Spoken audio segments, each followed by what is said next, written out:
Gene Barradelli behind enemy lines here at CPAC 2016 in a private room set aside from the rest of the conference, which is going nuts right now, standing with Ambassador John Bolton. Thank you so much for coming on the show, sir. Great to see you again. Glad to be with you. Thanks for having me. So, kind of a crazy year this year in politics, but I really want to focus on not so much the Donald Trump hoopla, but how the rest of the world is viewing that.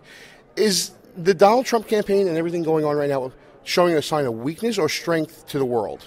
Well, I think the rest of the world obviously pays a great deal of attention to what's said in campaigns by presidential candidates.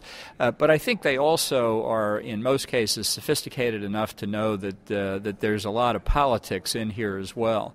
That said, I just think it's important for the Republican nomination process, but ultimately in the general election as well, that we have more discussion about foreign and defense policy, because my view is the president's most important job is keeping the country safe internationally. There are many, many other important issues. There's no doubt about that. But we need to hear from these candidates because there are many crises and challenges that will arise in the years ahead that we can't predict today. So people need to know how they think. They need to know what the judgment and character of the candidates is going to be. And so I hope for a lot more of it.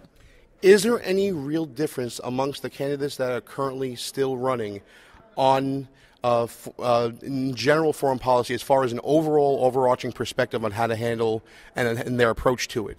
Well, I think there are a lot of differences on specifics on the Republican side, but I think, I agree with some candidates on some things, disagree with them on others, but I think when you look at the gap between what we're hearing in the Republican debate and what the likely outcome on the Democratic side is with Hillary Clinton, and the extent of the gap is enormous. People say, but Hillary Clinton's going to be tougher internationally than Barack Obama was. I think the evidence for that is hard to find. If you read her memoir, Hard Choices, all 600 tedious pages of it. You poor man. As I have. There are very few real differences between her and Obama, and I have to say, as a personal matter, I knew her in law school, and she was a radical then, and she's a radical today. So, there's a lot of talk about her trying to modify her positions after she gets the nomination. I don't put anything past her politically, but where her heart is basically the same place as Obama. People need to understand Obama is not an aberration within the Democratic Party on national security issues. He, Joe Biden, John Kerry, Hillary Clinton are all of the same cloth, and that's dangerous for the country, in my view.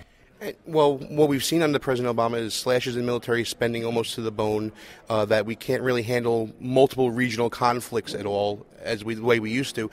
And we're seeing an approach that seems to handcuff the military from engaging this new enemy in the world, in the war on terror, than what I would see a Republican doing.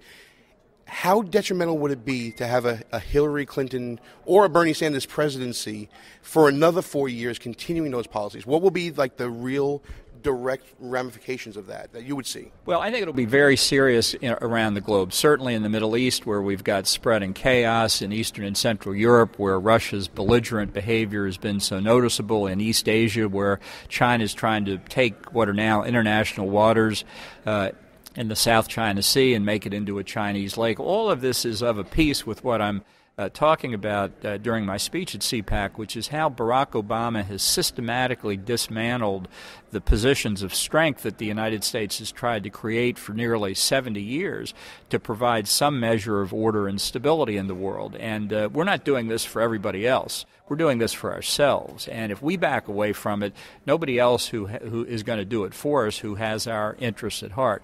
So this is a process that's been going on for 7 years. It will continue for the remainder of his term. If you add another 4 or 8 years on top of it, the effects will be very serious indeed. Well, I just want to take a quick moment, of course. Every time we get together, we have to talk about Bolton PAC, and we have to talk about the strategy for this coming year, especially because it's an election year. How do you see the agenda of Bolton PAC being laid out when you have the election going on, and will Bolton PAC ultimately be backing the Republican nominee?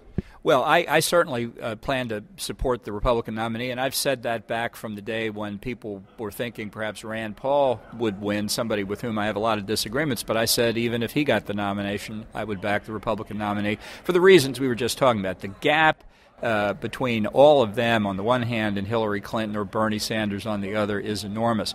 But we're going to do again what we did in 2014. We'll be supporting through independent expenditures Senate candidates in key races, and we will be involved at the presidential level. It'll depend on what the geography looks like a little bit later on.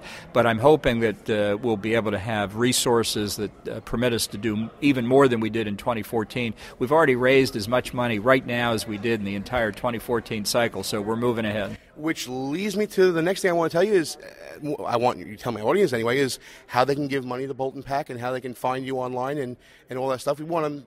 It's great that you've matched 2014. Let's get over that top of that. Absolutely. Well, go to boltonpac.com. We send out email solicitations all the time, but there's a lot of material on the website about national security. We've got a PAC, a super PAC. There's also the Foundation for American Security and Freedom, a 501c4 organization.